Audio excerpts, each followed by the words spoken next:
দেব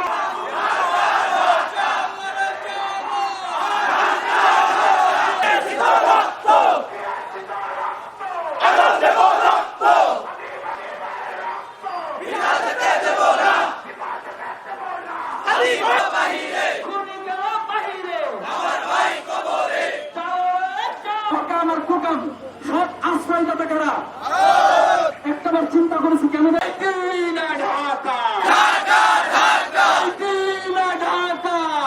আরেকটা ভাই মারা গেছে যাকে পাথর দিয়ে নিক্ষেপ করে মারা হয়েছে একটু না একটু করে পোর্ট দেওয়ার ট্রাই করবো কারণ আমাদের মেন মাধ্যম অনলাইন আমাদের এভাবে বসে থাকলে আমরা সবাই হাদি হবো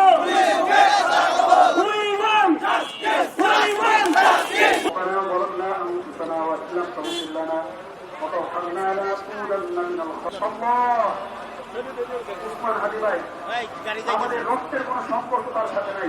অন্তরে ছিল দেশপ্রেম তার অন্তরে ছিল ইমান আজকে সেই উসমান হাদি ভাইয়ের জন্য তাদের সন্তানগুলোকে তারা কুরবান করে দেওয়ার জন্য মাঠে নেমে এসেছে আল্লাহ উসমান হাদি ভাইয়ের হত্যার সাথে যারাই জড়িত আল্লাহ তাদের যদি হেদায়েত থাকে হেদায়েত দাও যদি হেদায়েত না থাকে আল্লাহ যে দলের লোকই এর সাথে যুক্ত থাকুক না কেন তাদেরকে আল্লাহ দুনিয়া থেকে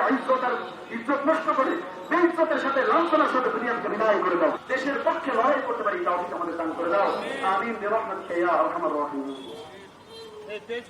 আমাদের যে মানুষটি ইনসাফের কথা শিখিয়েছে ন্যায়ের পক্ষের কথা শিখিয়েছে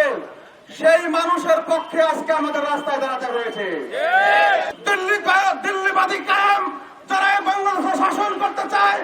দিল্লির রাজত্ব যারা কায়েম করতে চায় তারা প্রকাশ্য দিবালোকে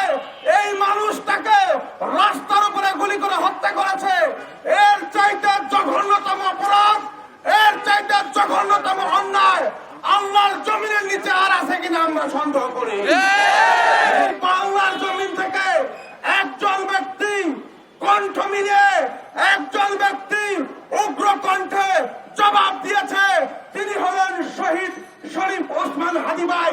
যাকেও ওই দিল্লির দাসত্ব না মানার কারণে হত্যা করা হয়েছে হাদি শুধু কথাই বলেছে বিনিময় পেয়েছে গুলি ভরা জীবন বিনিময় পেয়েছে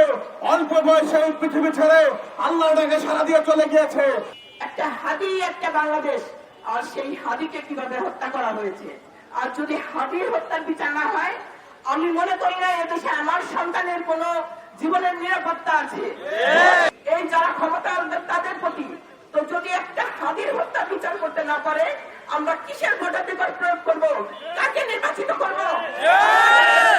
উসমান হাদি ভাই একজন সাধারণ মানুষ একজন সাধারণ মানুষের নিরাপত্তা যদি সরকার না দিতে পারে একজন সাধারণ মানুষের যদি যারা রাজনৈতিক নেতৃত্ব তাদের না দাঁড়ায় আমরা একজন সাধারণ মানুষ আমাদের জন্য কে রাস্তায় নামবে আমাদের জন্য কে কথা বলবে আপনারা যখন আমাদের জীবনের নিরাপত্তা দেওয়ার আশ্বাস নিয়ে রাস্তায় নামবেন তখন আমরা বিশ্বাস পাবো ভোটের মাধ্যমে আপনারা আসলে পরে আপনারা আমাদের দিকেও দেখে রাখবেন আপনাদের স্বার্থ আপনাদের হিসাব নিকাশ আপনাদের ব্যবসায় আমরা খুব মানি উসমান হাদি শুধুমাত্র এখন ব্যক্তি নয় এটা এখন সমগ্র বাংলাদেশ আমাদের যে 90 দিনের সময় সরকার বেঁধে দিয়েছে এই 90 দিনের ভিতরে আমরা যদি বিচার না দেখতে পাই এই পুরো